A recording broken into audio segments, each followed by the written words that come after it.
Hello everyone, this is Critic now giving you game 1 in a series between Storm's Rex versus Gamma Bear's Sen here on Whirlwind. Here's the countdown as the game does get underway. Rex spawning as the red Zerg here at what I'll call the top right hand side of the map, the 2 o'clock position. Meanwhile, over here on the top left, we have Sen spawning as the blue Zerg. A Zerg versus Zerg matchup here on Whirlwind, spawning at the 10 o'clock location. Now, Gamma Bears' Sen versus Storm's Rex in a Zerg versus Zerg mirror match. Now, based upon what I know about these players, I gotta give my hand to Sen just a little bit, but then again, when I was in Taiwan and watching the TeSL event live, I believe I actually saw a Wei Spiders member take a game off of Sen. So Sen is not the unbeatable Zerg player in Taiwan. We'll see how he does here in this matchup.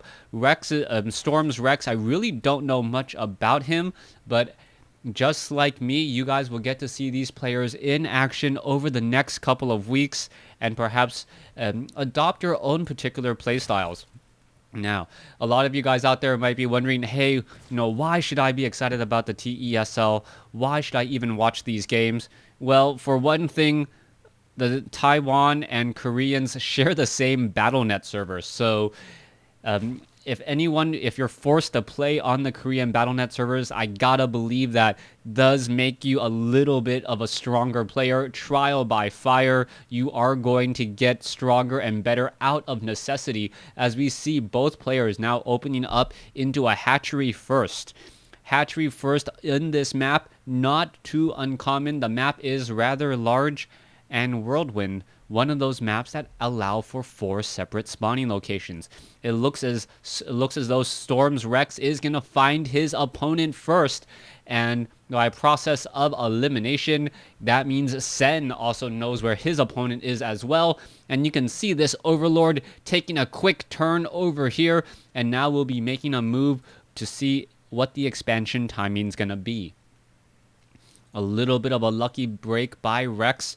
Rex knows exactly what Sen is doing. Meanwhile, Sen is still pretty much playing in the dark. We can see that the extractors are already down. The gas count is nearly identical at this point, as this is a true build, a true mirror match build so far. Both players doing the same exact thing. And as we get more and more Overlords into position, we will start to see these players start to feign different types of builds. Now, in a Zerg versus Zerg matchup, it's even in Wings of Liberty, it was really all about Roaches, Zerglings, and Banelings.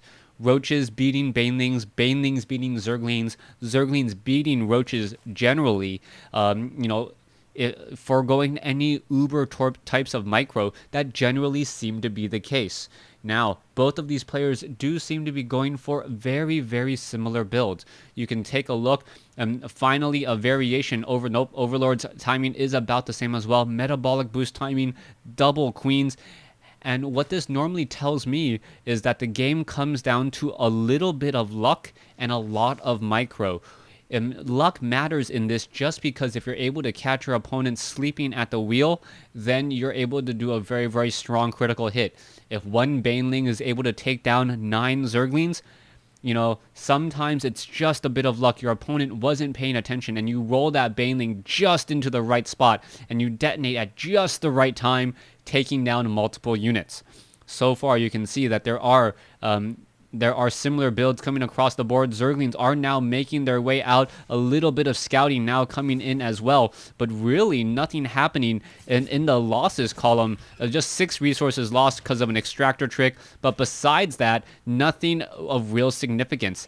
Sen is going to be forced to back off here. Zerglings are giving chase, and you can see the metabolic boost coming on nearly identically. Nearly the same time there for both, and that is important to note. A new Zergling now trying to make its way in. 3 Zerglings versus 2. Generally, 3 is better than 2. in most cases, as we are now transitioning into a couple of banelings. Are those Zerglings going to be able to slip by? Oh, one hit and two hits. That elastic arm doing what it needs to do. And there you have it. Sen dealing a little bit of first blood, taking down those units as we now see banelings rolling out. Now, one thing that I haven't noticed in a Zerg versus Zerg matchup is the teching of Burrow. Baneling landmines can be such a strong strategy. As you can see that the Zerglings, just within combat range there. Baneling, is the Sen's Baneling going to be able to deal any damage there? You can see one Zergling trying to detonate that Baneling. Is it going to be enough? No, the Zerglings are going to come around, clean it up there, and take a free 2 Zerglings. So Sen's Micro really pulling him a little bit ahead there as the Banelings are splashing. Oh, a nice hit there. Actually, I don't know about that, as we now see Sen getting into 60 over 60 supply.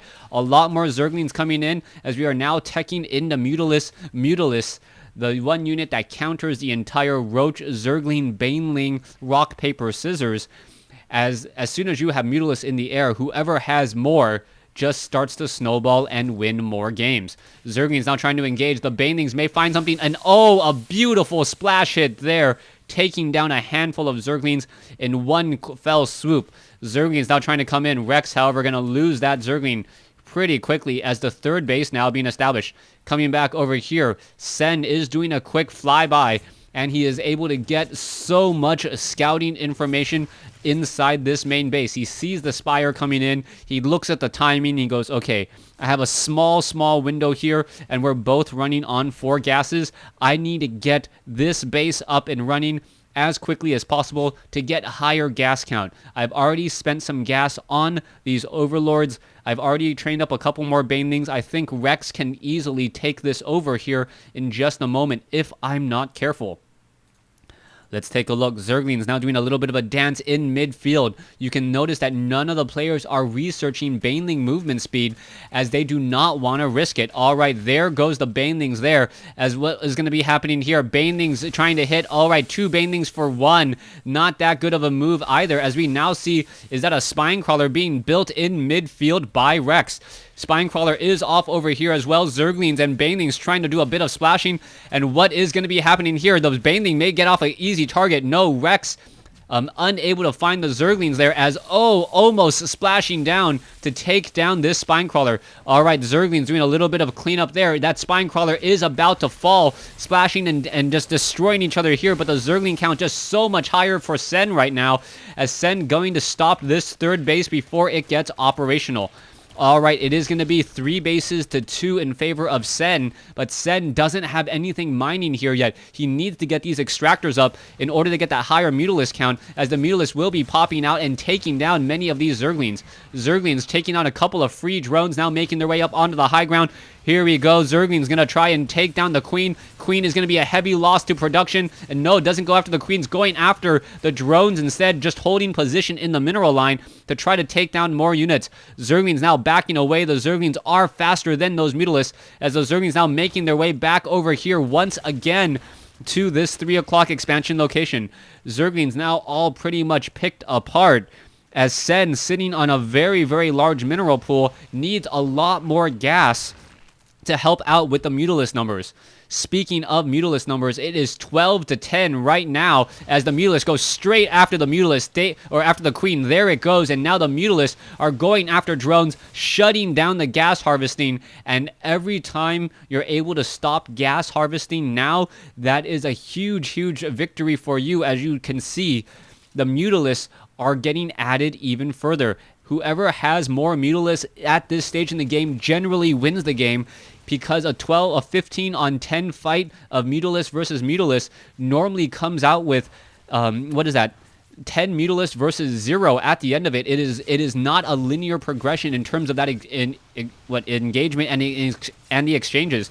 All right, here we go. The Mutalisk comes in, takes down the extractor. That's a huge hit. Meanwhile, are we getting armor upgrades? Yes, armor upgrades key in Mutalisk versus Mutalisk fights. And what is happening next? Mutalisk count 16 to 18. We are very even, folks, as we can see that third base getting gas on both sides. This Mutalisk count going to be very critical.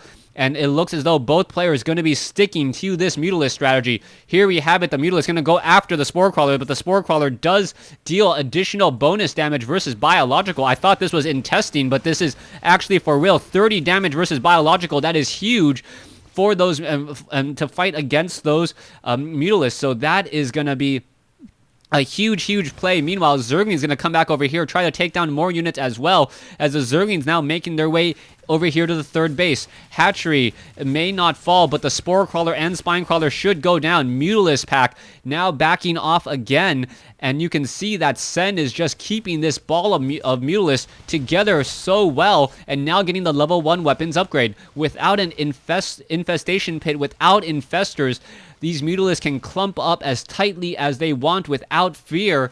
And anytime those Mutalisks are able to clump up that tightly, that their damage potential just shoots through the roof as they're able to perform hit and run maneuvers much more effectively. Sen now with the 40 supply advantage. It looks like this is going to be the tipping point. Spy are going to get taken down. That's going to reset the weapons upgrade that Rex was counting on. And with that, I do believe that it could be it. Mutalisk, 2 of them flying into this pack here, only to get obliterated in a matter of seconds. What is going to be happening here now? Mutalisk count is 29 to 21. Things getting very in favor of Sen. As you can see, Sen is getting more Spore Crawlers. He wants to play this very defensively, as the Mutalisks now making their way off to the north. You can see that the Mutalisks are going to perhaps try and come in for an engagement. Here you go. There's the engagement, Mutalisk versus Mutalisk. The numbers are not in favor of Rex's Storm at all. A couple of transfusions and a queen, and there is the GG. Gamma Bears' Sen comes out 1-0 over Storm.